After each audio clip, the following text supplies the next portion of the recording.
Halo, selamat Halo. sore Sobat JKN. Kembali lagi di BPJS On Air bersama JKN Batuah yang pada episode ke-8.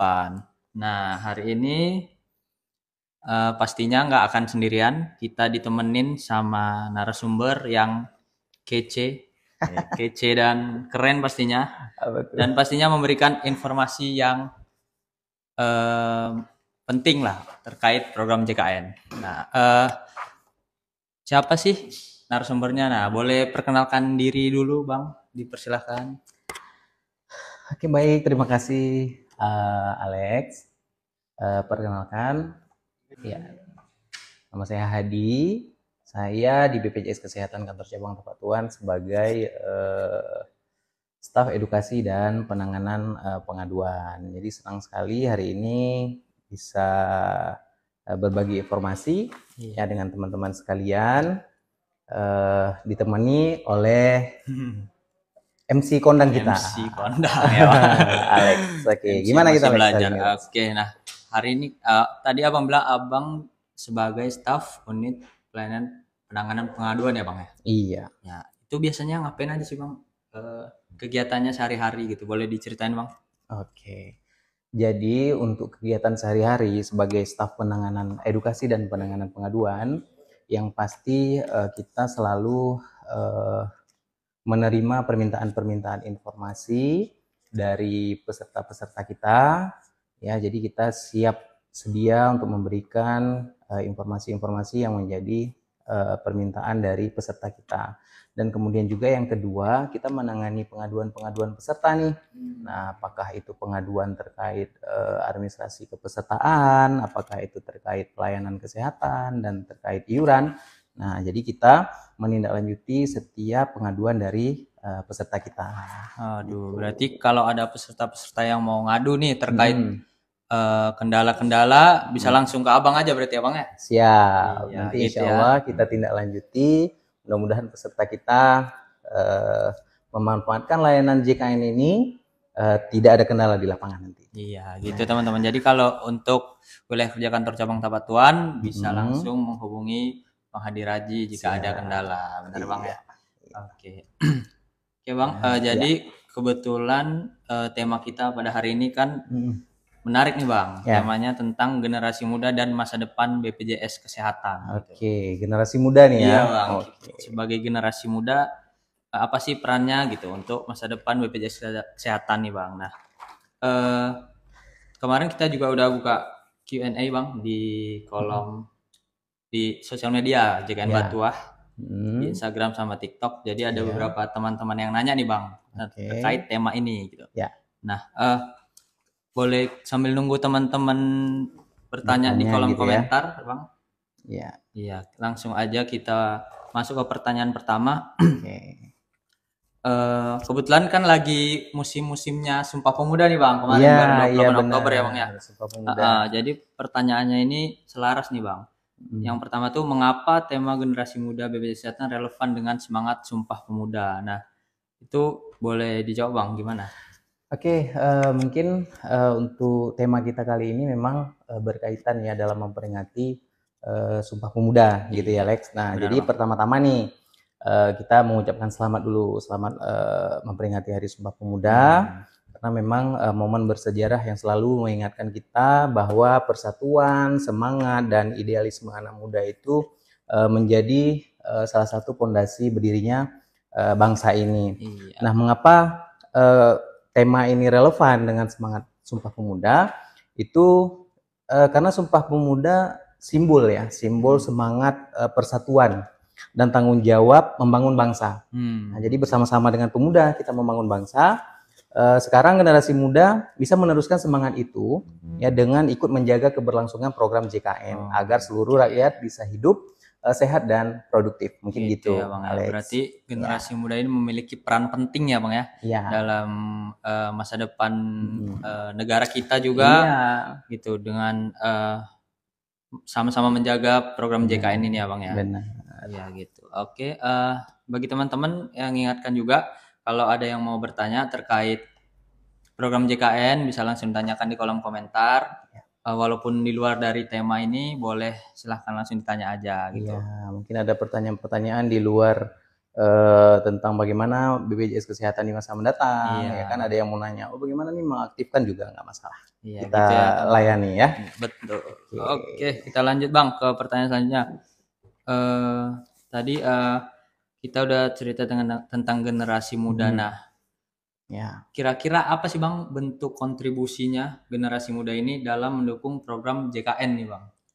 Oke, sebenarnya banyak ya kontribusi nyata ya generasi muda dalam mendukung program JKN.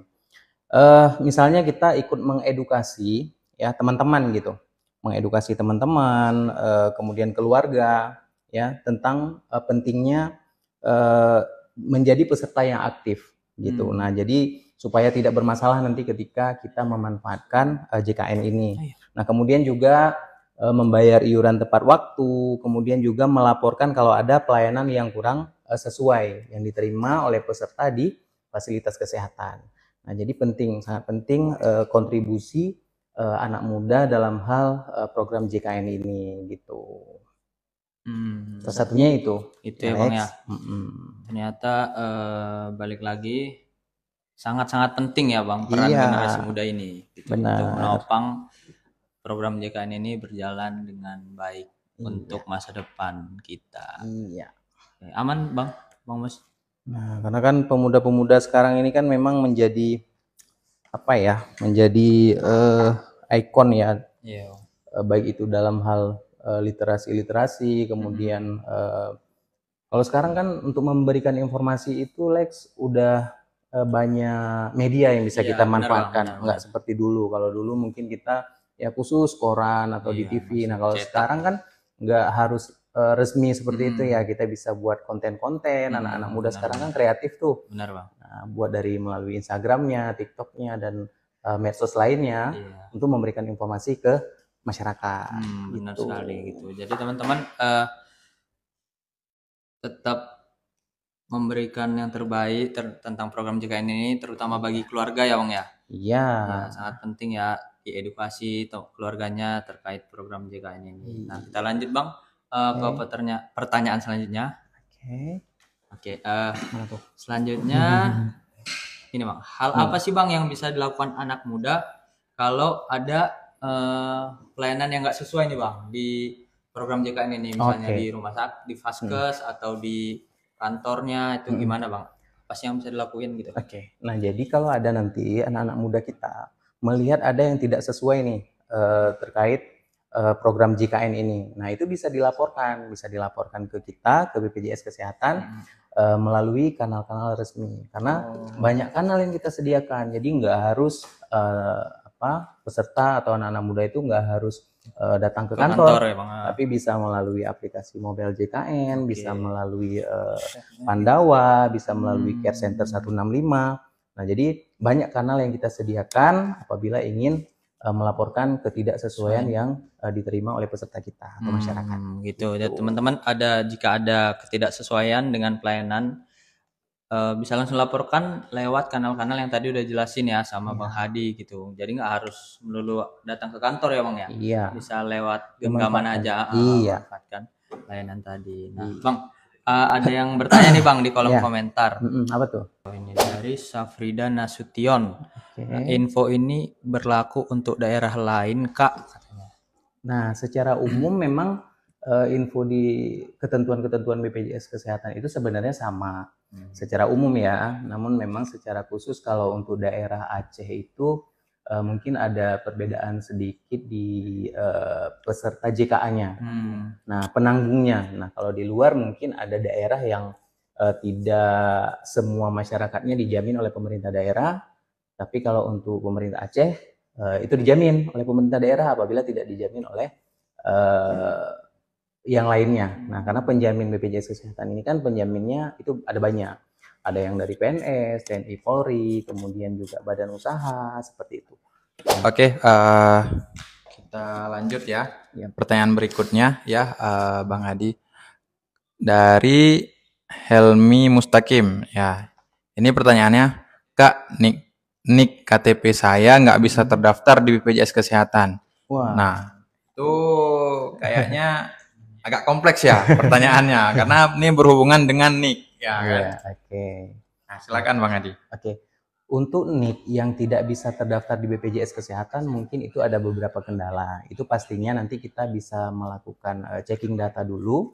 Nah, apakah memang NIK-nya itu tidak online di Disduk Capil ya, pencatatan sipil atau ada masalah lainnya. Karena biasanya ketika kita mendaftarkan itu ketika kita melakukan checking dengan integrasi dengan aplikasinya Disduk Capil, itu apabila online di sana sebenarnya tidak ada masalah untuk kita daftarkan. Nah, kecuali memang ada perubahan-perubahan terbaru. Mungkin NIK-nya sudah berganti, KK-nya sudah dibuat baru. Nah, itu harus memang disesuaikan dengan KK terakhir yang terbaru gitu. Nah, jadi selama NIK itu online di Disduk Capil, maka BPJS Kesehatan bisa memproses datanya. Gitu. Ya, gitu ya Kak Helmi Mustaqim ya pertanyaannya. Jadi dipastikan lagi nanti datanya juga divalidasi ulang. Kenapa NIK-nya tidak bisa terdaftar? Apakah nomor KK-nya mungkin ganti gitu ya tadi? Iya. Nah, jadi nanti divalidasi ulang dan semuanya itu ada jalan keluarnya. Nah, oke, gitu. Kita lanjut ya ke pertanyaan berikutnya dari Azmito. Ya, ini pertanyaannya. Aku udah resign dari perusahaan. Apa bisa ikut BPJS Kampung? Wah. Ini kayaknya bukan BPJS Kampung nih, tapi PBI ya mungkin. Ya. Luruskan dulu ya. Luruskan dulu. Ya, nama. Baik. Mungkin orang taunya BPJS Kampung, tapi gimana tuh Bang? Oke. Nah, baik untuk Kak Azmito, mungkin yang udah resign dari perusahaan ya, ikut BPJS Kampung itu maksudnya mungkin kalau Kak Azmitonya memang di daerah Aceh, maksudnya mau ikut yang JKA. Nah, ataupun PBI, APBD ya, yang dijamin oleh daerah Aceh, pemerintah Aceh gitu. Nah, itu untuk yang sudah resign, apabila memang belum bekerja, itu bisa kita alihkan menjadi peserta JKA. Nah, kalau memang tidak menjadi peserta mandiri. Nah, tapi kan ya kembali lagi, kalau memang kita mampu, kita bisa menjadi peserta mandiri. Tapi kalau memang kita merasa, oh ini kita jadi JKA aja dulu sebelum bekerja di perusahaan yang lain, ya silahkan aja. Nggak masalah ya, jadi bisa langsung didaftarkan menggunakan KK yang terupdate, KK yang online gitu. Berarti langsung ke kantor ya Bang? Bisa langsung ke kantor, ataupun kalau memang jauh dari kantor itu bisa juga kalau misalnya nanti memang sudah tidak aktif kemudian berobat di puskesmas. Nah, petugas puskesmas nanti juga akan bisa membantu berkoordinasi dengan BPJS Kesehatan untuk mendaftarkan peserta-peserta yang sudah tidak aktif gitu. Oke, gitu ya Bang Asmito untuk solusinya tadi. Selanjutnya kita lanjut ke pertanyaan selanjutnya dari MYY. Ya. Ya. MYY. Cewek apa cowok? Kayaknya namanya ini singkatan dari namanya. Oke. Mau yang tahu-tahu aja. Oke. Pertanyaannya Bang. Bang mau nanya, keluarga saya nggak dapat BPJS PBI lagi. Bagaimana caranya mengaktifkannya kembali? Oke. Gimana Bang? Nah, baik. Jadi ini kan perlu pengecekan terlebih lebih lanjut ya. Jadi keluarga MYY. Keluarga MYY ini tidak dapat BPJS PBI lagi itu karena apa? Karena ada beberapa ada beberapa kriteria. Apakah itu memang masuk ke dalam kriteria tertentu sehingga bisa kita aktifkan kembali PBI JK-nya yang dari pemerintah pusat, ataupun tidak masuk ke kriteria itu, ada kriteria yang lain yang bisa kita aktifkan melalui JKA kalau kita di Aceh. Nah, seperti itu. Jadi tetap bisa, tapi kita pastikan dulu nanti tidak aktif lagi itu atau tidak dapat lagi BPJS PBI-nya itu kenapa. Nah, ada alasan-alasan tertentu baru bisa kita tindak lanjut. Nah, gitu. Ya, tapi intinya tenang aja, itu insya Allah bisa kita aktifkan kembali. Nah, sesuai dengan masalahnya apa. Gitu. Nah, gitu ya untuk Bang atau KMYY ya. Pasti ada solusinya ya kan. Jadi jangan takut lah untuk nggak aktif. Kalau nggak aktif langsung hubungi BPJS atau ke kantor langsung. Nah, kita langsung bantu. Khusus di Tapak Tuan langsung dibantu oleh Bang Hadi Raji ya Bang. Siap. Nah, pertanyaan berikutnya dari Kak Dinda ya. Bang, izin bertanya katanya gitu. Kalau aplikasi JKN ini salah satu anggota namanya tidak aktif lagi, gimana tuh? Nah, ini mungkin satu keluarga dia dari JKN, tapi ada salah satunya udah merah biasanya merah. Gitu ya. Nah, itu kenapa Bang Adi? Nah, itu juga sama mungkin seperti yang pertanyaan sebelumnya Kak Jimus, bahwa nggak aktifnya itu karena apa dulu nih? Karena ada yang misalnya anggota keluarga dari PNS, mungkin umurnya sudah di atas 21 tahun dan tidak kuliah lagi, ataupun sudah kuliah namun udah umur di atas 25 tahun juga udah nggak aktif lagi. Itu bisa diaktifkan dengan kepesertaan sendiri, tidak lagi bersama keluarganya. Nah, jadi kita harus melihat dulu kenapa nih keluarganya nonaktif gitu. Oh, misalnya karena PBIJK seperti tadi, nah bisa kita aktifkan kembali. Oh, misalnya ini anaknya PNS, nah gitu. Jadi nanti tergantung permasalahannya apa dia tidak aktifnya itu. Gitu. Jadi tenang aja, bisa kita aktifkan. Iya, di aplikasi juga ada keterangannya nanti ya Bang ya. Nonaktifnya tuh kenapa? Nah, Mbak Dinda boleh langsung dicek tuh di mobil JKN-nya. Supaya untuk tindak lanjutnya kita tahu gimana. Ya. Biasanya merahnya ada alasannya. Iya. Oh, ini tidak ditanggung biasanya. Iya, tidak ditanggung. Usia lebih dari 1 tahun. Benar. Data bermasalah ataupun apa. Nah, biasanya ada alasannya. Iya, gitu. Gitu ya Kak Dinda tadi ya. Iya, benar. Oke. Selanjutnya ada pertanyaan lagi nih Bang dari masih merantau. Ih, jauh nih kayaknya. Jauh lagi kayaknya. di Batam. Nggak pulang-pulang dia kayaknya. Di Batam terus nih kayaknya. Saudaranya Bang ini apa namanya? Siapa? Bang Toib. Iya, mungkin ya. Masih merantau ya. Oke, untuk Bang masih merantau, boleh nanya Abang Ganteng katanya. Waduh, yang semuanya ganteng berarti ya. Makasih Bang Mas Merantau. Bisa nggak BPJS Kesehatan jadi sponsor event Gen Z? Waduh. Wah. Event apa nih? Event apa ini? Iya, kita harus tahu dulu eventnya apa. Iya. Gitu. Event apa dulu? Karena biasanya memang BPJS Kesehatan juga bisa mensupport kegiatan-kegiatan yang memang ada hubungannya dengan kesehatan, ya. Kemudian apakah kita memang ada kerja sama apa sebelumnya gitu, tapi intinya kita tahu dulu nih eventnya apa untuk kita support nanti. Nah ya, oke Bang masih merantau, semoga cepat balik ke kampung halaman ya. Amin, amin. Amin. Gitu ya. Amin. Oke. Mengingat waktu juga sudah di penghujung acara nih Bang ya.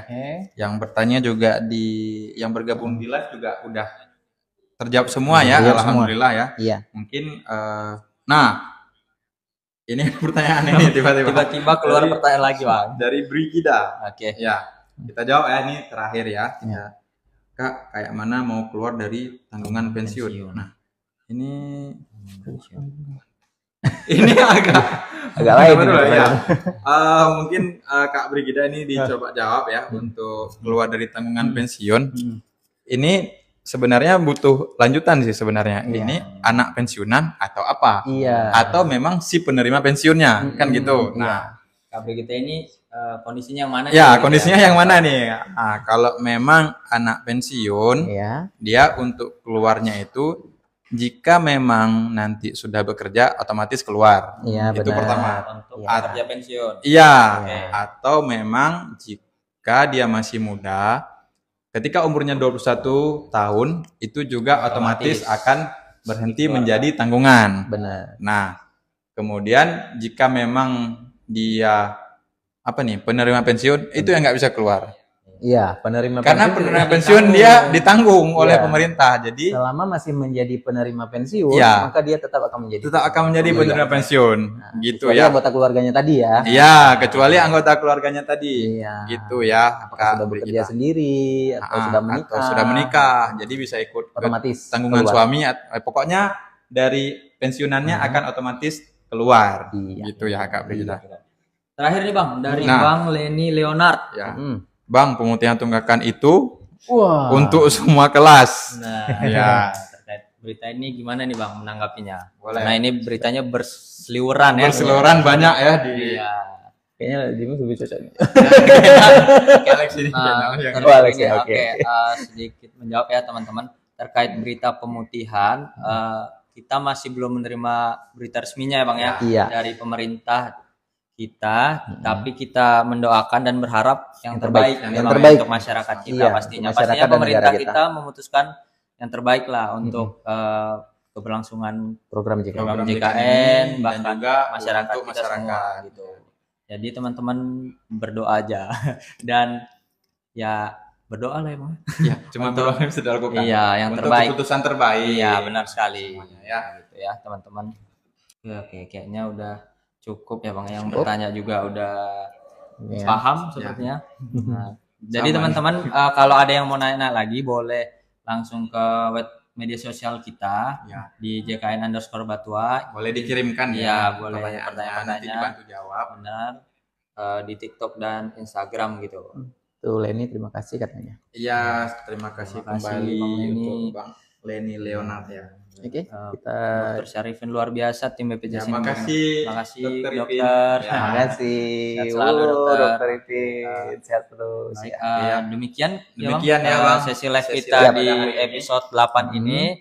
Jadi teman-teman tungguin live kita minggu depan. Pastinya kita akan selalu live ya untuk memberikan informasi terkait program jaminan kesehatan nasional ini ya.